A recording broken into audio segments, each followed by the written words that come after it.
Top Gun Maverick. That's right, after 36 years since the original, 2 years since it's delayed with COVID and everything, it's finally here, the movie that I think is actually going to save cinema. There was this talk for a little bit, where it's like, is it going to be Tenet? Is it going to be Spider-Man? What's really going to save cinema?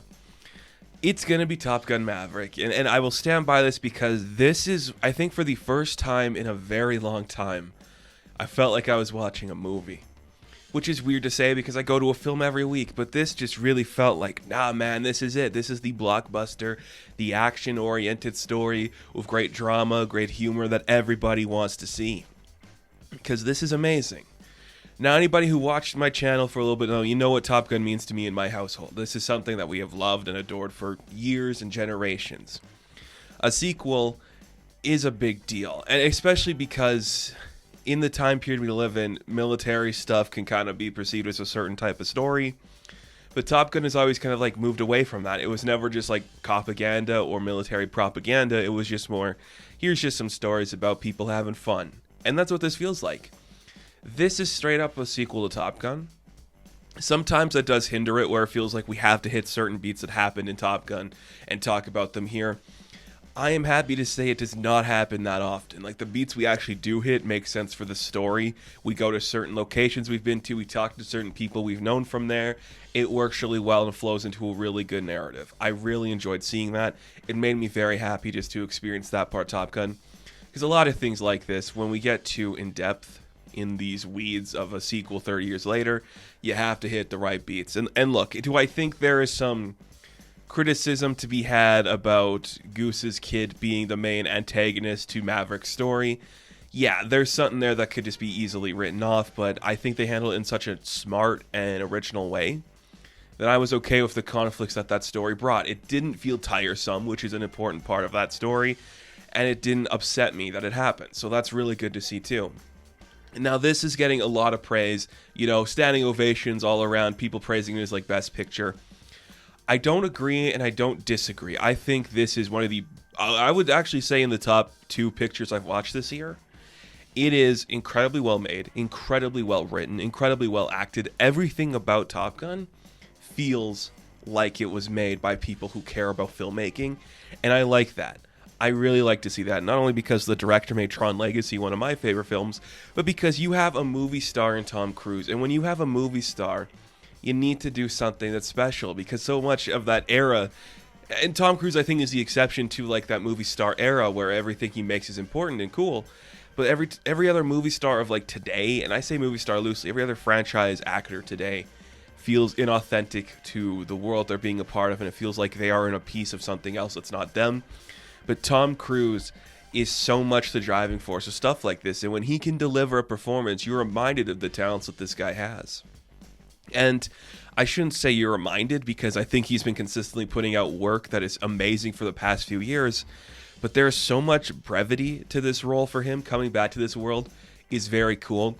Is it a little inauthentic, because why would they put a 58-year-old man up in a big, jet doing Mach 10? That doesn't seem realistic, but you buy it because Tom Cruise has been consistently playing 30 to 40 for the past 30 to 40 years, so that's pretty impressive.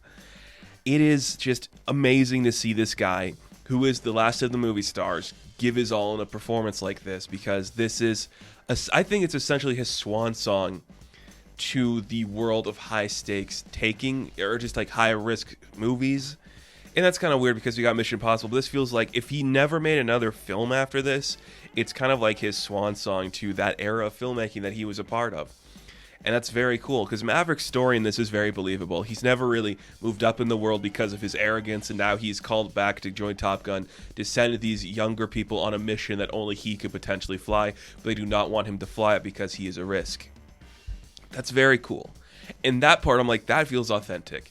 The fact that this guy is like heading to 60, hasn't moved up in the career because of how he acts, I could buy that completely.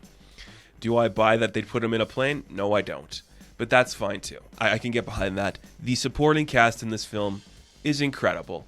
First off, I just want to talk a little bit about Jennifer Connelly, because she does something in this I'm genuinely amazed by, and that is underplay every moment. Like, they do not harp on the romance for too long. It is clearly there, and they do harp on it enough where you can talk about it. but it's not something that takes over the story or controls it. It's just, yeah, here we go. You know what's happening. You've seen these two. You get the tensions. They are age appropriate. They deserve to be together. They are two people who get stuck in this romance and trapped in it, and they finally find the time to be together. And I buy that completely. She underplays it so well. I love seeing that. She was really good in this. Little underutilized, but really good. And Miles Teller, who, a guy I don't really care about.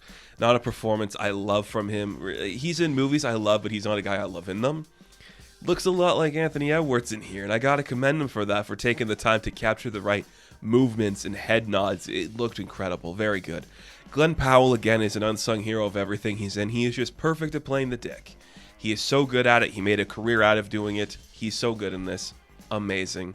And Jon Hamm's Jon Hamm. I love that they say he's a couple years younger than Tom Cruise, because, yeah, they are. And you're just like, wow, look at what could happen if we let Maverick move on.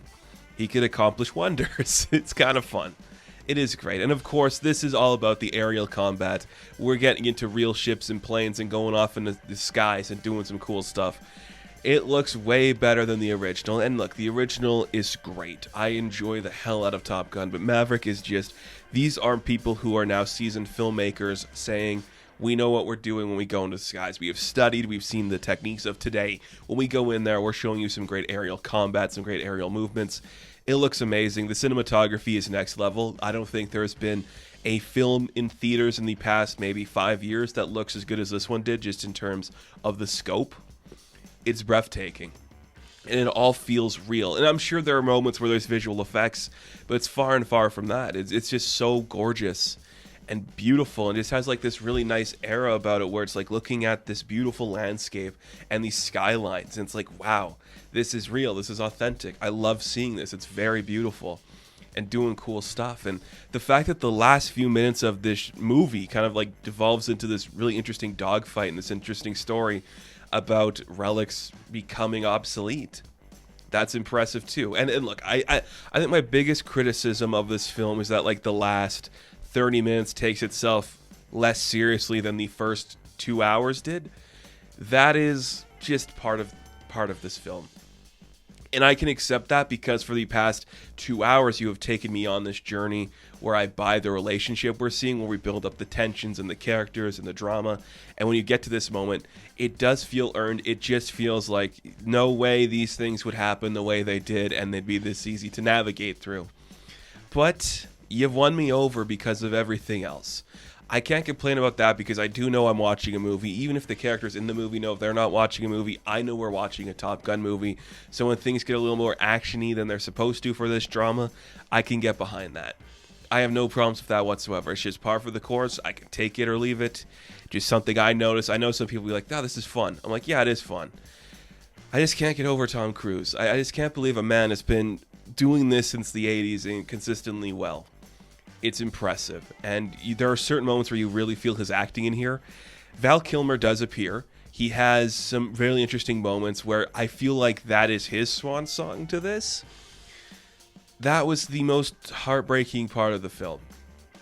I don't know if it was Val Kilmer actually doing the voice or if it was his son doing it, but you felt like he's putting everything he has into this moment, even if he's not actually saying these things, even if they had to dub it over. That was beautiful. That is when I think Tom Cruise also did his best acting, because it's like, okay, this is my guy. We did this together. Let's do it again here. It was really powerful and really cool, and it's a great end to Val Kilmer's legacy.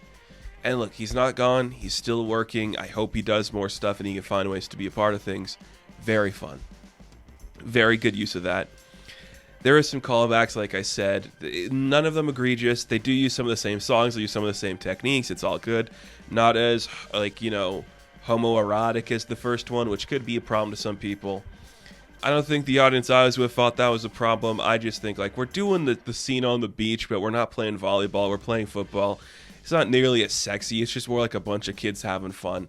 And I guess that's okay. Nothing like a 60-year-old Tom Cruise outrunning a bunch of 30 to 40-year-old people. Very fun. Very fun. That was hilarious. It made for some great stuff. And that's another thing about this movie. It is doing phenomenally well at the box office. And a lot of the people I've seen going to see this thing are not people that usually go to theaters. Now, I see some weird stuff, but this was a packed theater with a lot of people who grew up in the 80s, and that's pretty impressive to see. Especially because that generation isn't the target demographic for a lot of things, but that's just the power of Top Gun and Tom Cruise. You can get everybody to come out and do their movie, come see this stuff. It's very cool, very impressive. This is a movie. The directing is beautiful, the script is beautiful, the acting is beautiful, the cinematography is beautiful. Everything about Top Gun Maverick fired perfectly. It hit all its marks, it hit all its targets. They were narrow targets to hit, but they managed to hit them.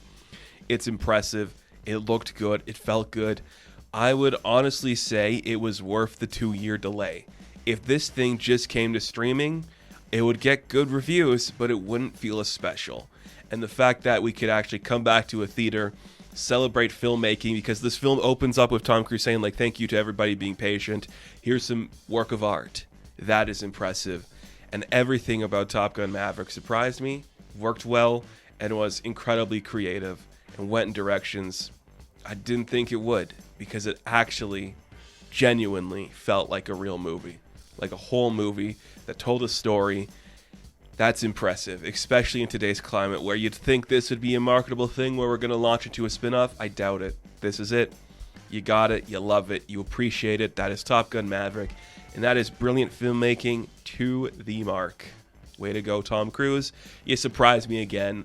I cannot wait for Dead Reckoning, man. So Top Gun Maverick, I am going to give a 9 out of 10.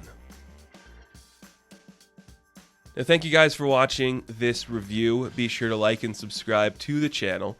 As always, you can check me out on Instagram, TikTok, and Twitter. And as always, I will catch you in the next one. Have fun. Stay safe. Good luck.